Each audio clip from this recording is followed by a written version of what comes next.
2 Timóteo 4, a partir do verso de número 6. Amém?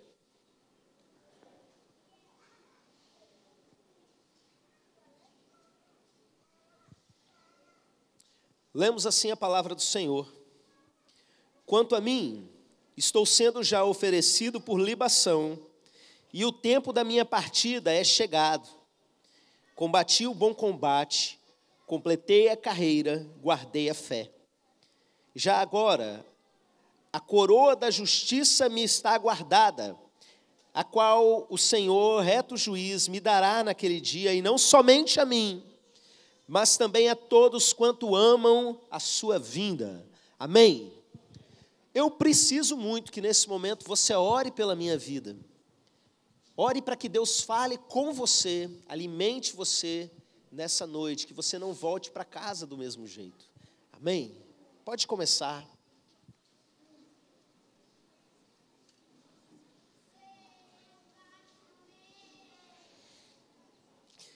Pai, muito obrigado, porque essa igreja ora por mim. Obrigado por cada pessoa que o Senhor tem trazido a esse momento para ouvir essa palavra, e o que eu peço é fale, Senhor. Aconteça o que acontecer, que o Senhor fale nessa noite. Não me deixe falar algo que não vem do Senhor, meu Pai, mas pelo contrário, flua tudo aquilo que está no teu coração, a partir de mim nesse momento, de tal maneira que dos idosos às crianças menores, todos de alguma forma recebam algo do Senhor nesse momento, recebam o alimento do Senhor, em nome de Jesus, amém, amém. Crianças que estão aqui, como eu disse para vocês, não é que vocês não vão ter o culto de vocês, só que o culto de vocês vai ser junto com a gente, então eu vou pregar para os adultos e para as crianças também, tá bom? Quem aqui vai ficar olhando para os meus olhos azuis? É castanho, obrigado porque vocês me lembraram. Irmãos, esse texto que nós lemos é algo que o apóstolo Paulo escreveu, já no finzinho da sua vida. Ele entendia que estava perto do momento dele morrer. E ele descreve isso de uma maneira muito poética. Ele fala assim, ao invés de eu vou bater as botas, ele fala, já está perto o momento de eu ser derramado como libação. Ou seja, ele seria entregue como uma oferta derramada.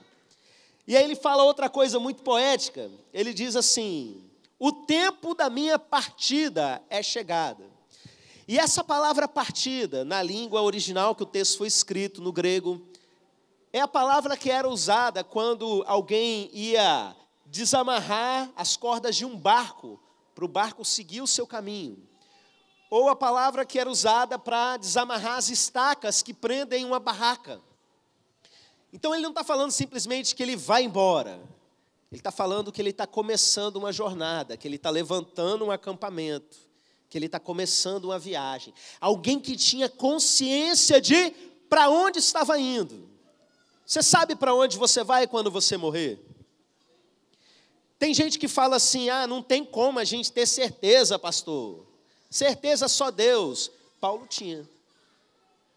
E não só isso.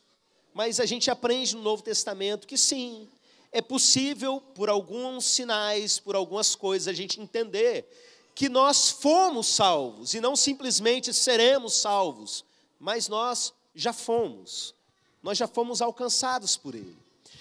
E Paulo fala assim a respeito de como tinha sido a vida dele.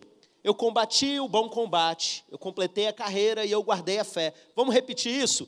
Combati o bom combate. Completei a carreira, guardei a fé. A nossa vida é uma luta, meus irmãos, mas nem sempre essa luta é o bom combate. O bom combate é uma expressão que Paulo usou para falar a respeito da luta que ele tinha pelo Evangelho. Será que você tem vivido bom combate? Ele fala que ele completou a carreira, ou seja, ele não vivia mais segundo o curso desse mundo, seguindo aquilo que dava na telha, os seus propósitos, os seus projetos. Ele entendia que existia agora uma carreira para se cumprir, uma carreira espiritual, porque agora quem mandava na vida dele é Jesus. Então, desde o momento que Paulo entregou a vida dele para Jesus, existia uma carreira que precisava ser seguida, e agora, no fim da vida, ele olha para trás e ele diz: eu fiz o que com a carreira? Completei a carreira. E a minha pergunta para você que não vai morrer hoje: amém? Você pelo menos está na carreira? Paulo já estava completando, né? Ele falou: completei a carreira, agora é só eu partir. Você pelo menos está na carreira. E ele fala algo muito importante: eu guardei a fé. Fé é algo que a gente cultiva, é por isso que Jesus chamou de semente. Fé é algo que precisa ser guardado, protegido. A fé vem pelo ouvir e ouvir a palavra de Deus. E eu já compartilhei com os irmãos algumas vezes que, assim como a fé vem pelo ouvir, a indiferença, que é aquilo que mata a nossa fé, também vem pelo ouvir. Não é a incredulidade que é o inimigo da fé. A incredulidade é o que acontece com quem vai esfriando o coração. Antes de duvidar daquilo que você crê, primeiro o seu coração vai esfriando. Você tem guardado a sua fé. Você tem alimentado a sua fé. Você tem regado a sua fé. E, meus irmãos, ele chega e fala o seguinte, depois dele fazer essa afirmação dessas três coisas: já agora a coroa da justiça me está guardada, a qual o Senhor, reto juiz, me dará naquele dia. E presta atenção, não somente a mim, mas também a todos quanto amam a sua vinda. Eu vou fazer uma pergunta e eu quero que você seja muito sincero. Você ama a vinda do Senhor? Se você ama a vinda do Senhor, dá um glória a Deus aí. Que bom ouvir isso, sabe por quê? Porque tem um monte de gente que tem medo que o Senhor Jesus volte hoje. Há uns dias para trás, a Jennifer estava conversando com uma amiga aqui do bairro, que está desviada da presença do Senhor. E a Jennifer falou algo que ela fala em muitos momentos, você já deve ter ouvido ela falar: volta logo, Jesus. E como eu conheço de perto, eu sei que é um volta logo, Jesus, muito sincero. A gente ama a vinda do Senhor. Mas aquela moça, ouvindo isso, falou assim: não fala uma coisa dessa não, eu não quero que Jesus volte agora. Você está falando isso porque você está na igreja, eu estou fora. E assim muitos estão com esse sentimento: eu não quero que Jesus volte logo. Por quê? Porque o estado que eu me encontro hoje, se ele voltar hoje, eu estou perdida. Você realmente ama a vinda de Jesus? Eu vou te falar um dos motivos que me fazem amar a vinda de Jesus. Existem vários. Eu sou apaixonado por Jesus. Eu quero estar na presença dele, sabe? Eu quero rever algumas pessoas que já estão com ele. Eu quero fazer algumas perguntas para o apóstolo Paulo. Eu tenho um monte de motivo para que isso chegue. Mas existe algo que me faz sangrar por dentro. Quando eu olho o estado desse mundo, meus irmãos, quando eu começo a ver algumas reportagens que eu gostaria de desver, quando chegam para mim algumas notícias que eu gostaria de nunca ter ouvido, principalmente quando eu vejo o que estão fazendo com crianças, uma notícia terrível quase que por dia, de crianças sendo abusadas, maltratadas, às vezes torturadas até a morte. E o que mais me dói e me sangra a alma e me faz chorar em oração é que às vezes quem está fazendo isso com essas crianças são aqueles que Deus colocou na vida delas para guardar, para proteger, para abençoar, para projetar para a vida, e eles estão matando os próprios filhos. E eu vejo um monte de desgraça acontecendo ao nosso redor. E eu sei que quando o Senhor Jesus voltar, as coisas vão ser diferentes. Ele é um rei de justiça. A iniquidade não vai conseguir prevalecer. Eu amo a vinda do Senhor, eu preciso da vinda do Senhor.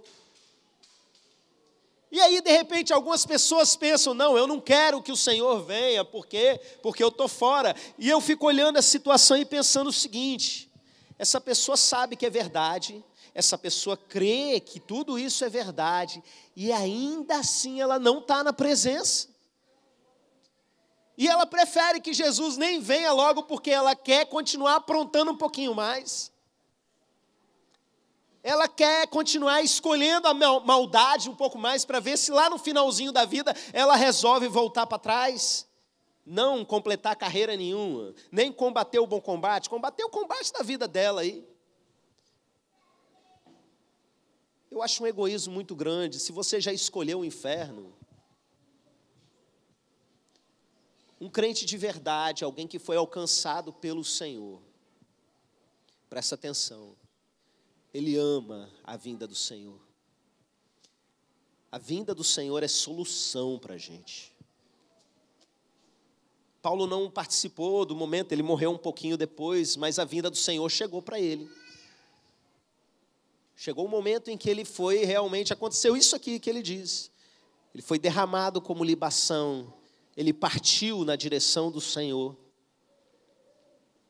na certeza de que ele tinha cumprido a carreira, combatido o bom combate, guardado a sua fé.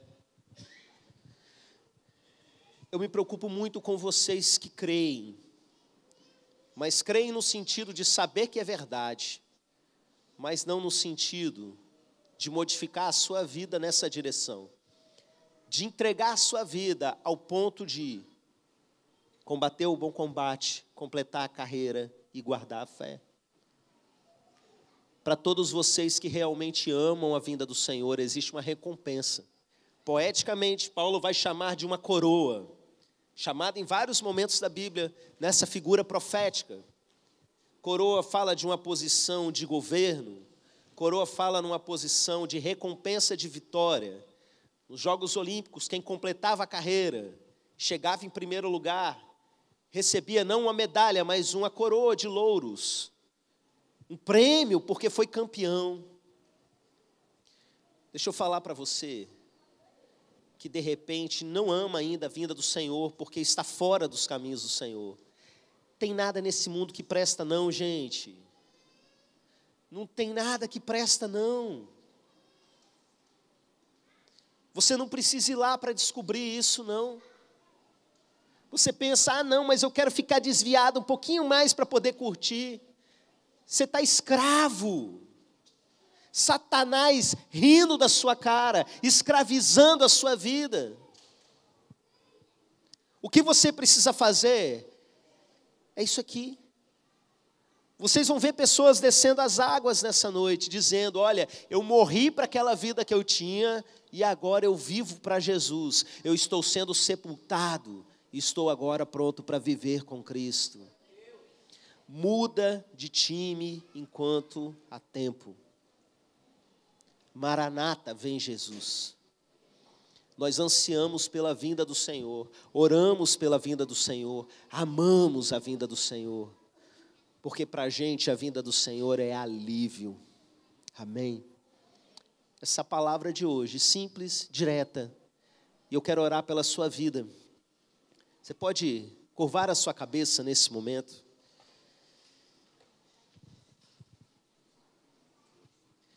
Pai, o Senhor conhece a carreira que cada um está correndo. O Senhor conhece o combate que cada um está correndo, está lutando. Tem misericórdia, meu Deus. Eu gostaria que cada pessoa nessa noite que ainda não foi salva, entregasse a sua vida para Jesus e começasse uma vida nova. Não deixe eles saírem daqui sem tomar uma decisão verdadeira ao teu lado, Senhor. Que cada um tenha o privilégio de nascer de novo. E você, meu irmão, que está aí orando, sabendo, eu sou uma dessas pessoas, eu não vou chamar você aqui à frente hoje não, mas fala você para Deus agora. Entrega a sua vida para Ele. Isso não é sobre frequentar uma igreja, isso é sobre eternidade.